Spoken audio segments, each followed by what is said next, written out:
Quoi surveiller à la bourse mardi matin en avant-marché 13 janvier 2026. Je regarde les indices ce matin et c'est vert, vert, vert, vert. Pourquoi?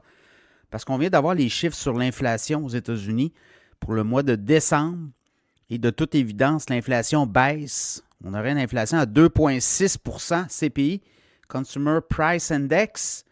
L'indice des prêts à la consommation. Donc, on va voir, on va essayer de tout arranger ça. Mais les chiffres qu'on vient d'avoir ce matin, on avait 2,7 et on s'attendait à 2,7, 2,8 peut-être, mais là, on baisse à 2,6. Donc, on comprend que l'inflation baisse aux États-Unis, ce qui est de bonne augure, là, parce que si l'inflation baisse, ben, la Fed va pouvoir peut-être baisser son taux directeur, ou en tout cas, moi, s'attaquer au taux d'intérêt. Vous comprenez, on est là, là. Donc, ça, c'est de la musique aux oreilles de Wall Street.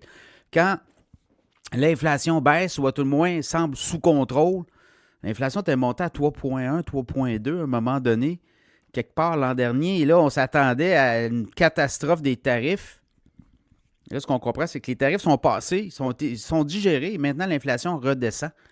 Donc, 2,6 aux États-Unis, l'inflation, pour le mois dernier. Donc, quand même, donc là, je regarde le Dow Jones, 64 points dans le vert. Tout à l'heure, c'était rouge beaucoup. Et depuis que les chiffres sur l'inflation sont sortis, ben c'est vert, vert, vert. Le S&P, 14 points dans le vert. Le Nasdaq, 55 points dans le vert. Le pétrole monte d'1,21 à 70 et 71. Je regarde du côté de Bitcoin, 92 133, ça monte. L'Ethereum monte 3153. L'once d'or monte de 15,50 $, 4616 $ l'once d'or. US, l'once d'argent monte de 2,34 $, 87,48 $. Là, je regarde du côté du Hang Seng, monte de 239 points. Hong Kong. L'Europe était très, très flat, même en descente. Et là, depuis quelques heures, on monte. J'imagine les chiffres sur l'inflation aux États-Unis vont faire en sorte qu'on va remonter. Stock 600, qui est en baisse de 0,5 points, là. Ben, on monte tranquillement. Bon, quand même, il y a du stock, là. Ce matin, on a des... Oui, on a l'inflation 2,6. Mais on a des résultats financiers aussi, là. JP Morgan qui vient de dévoiler ses résultats financiers. Il y a Delta Airlines, c'est les deux premiers. Puis là, on va avoir les banques là, cette semaine. Bank of America, Citigroup, Morgan Stanley, Wells Fargo. Ça va débouler. Donc voilà. Je regarde dans le cas de JP Morgan. Bon, on a des très bons résultats. Là. 5,23 $ de profit par action. On attendait 5 $. Donc on tape... on a battu les attentes des analystes. Je regarde 46,7 milliards de revenus. On attendait 46,2. Donc, tout va bien. Le titre de JP Morgan monte de 71 cents en avant-marché. 325,20. Il faut savoir qu'hier, l'histoire des cartes de crédit que Trump veut abaisser de 20 à 10 %. Ben, ça a fait baisser le titre de 4,70 $. Donc, on se relève. Donc, voyez-vous là, comment ça peut aller vite. Une nouvelle et après l'autre. Delta aussi, la compagnie aérienne, eux, ils ont manqué, en fait, la cible sur les revenus. Là. On s'attendait à 14,61 milliards de revenus. En fait, on s'attendait à 14,69 milliards de revenus. On a fait 14,61. Mais sur les profits, on attendait 1,53 $ de profit par action. On a fait 1,55 $.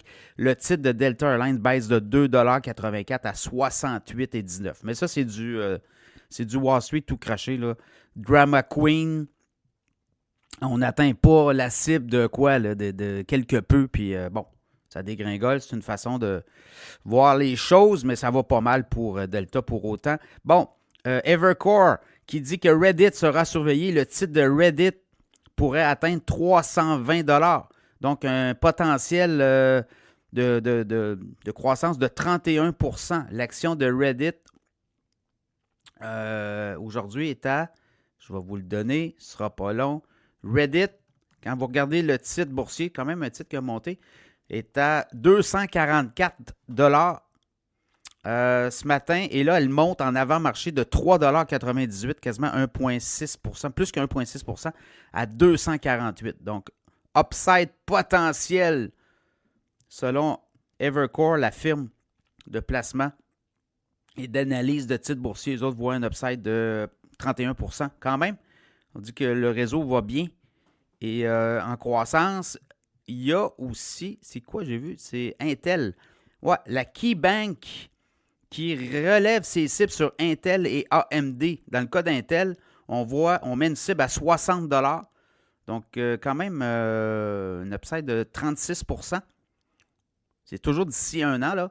Le titre d'Intel monte de quasiment 3,9 $, 45 et 75 en avant-marché.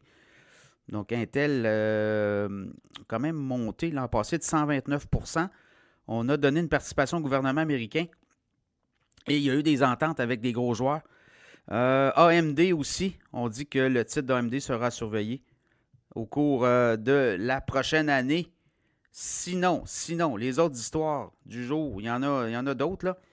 Oui, les banquiers centraux qui, évidemment, se portent à la défense de Jérôme Powell. Comment tout ça va se terminer? Ben, Powell va se faire indiquer la voie de la sortie et son mandat se termine en mai. Donc, tôt ou tard, est-ce que ça va être un bras de fer ou il va obtempérer? Là, on voit l'inflation descend. Il va falloir qu'à un moment donné, on sorte de la rhétorique des tarifs et qu'on aille de l'avant là, pour l'économie américaine, surtout pour les taux d'intérêt. Est-ce qu'on va baisser les taux d'intérêt? Voilà, on est là-dedans aussi. Il semble avoir... Anyway, vous l'avez vu, les marchés n'ont pas baissé hier, là. Donc, je pense que Wall Street a pas mal son idée aussi. C'est complété, c'est fait, là. Powell va s'en aller, va quitter le navire, puis on va passer à autre chose. Oui, l'affaire de l'Iran, Trump dit on va. Les pays qui vont faire affaire avec l'Iran dorénavant, ben, on va leur mettre 25 % de tarifs. Est-ce qu'on repart sur une rhétorique de tarifs avec la Chine?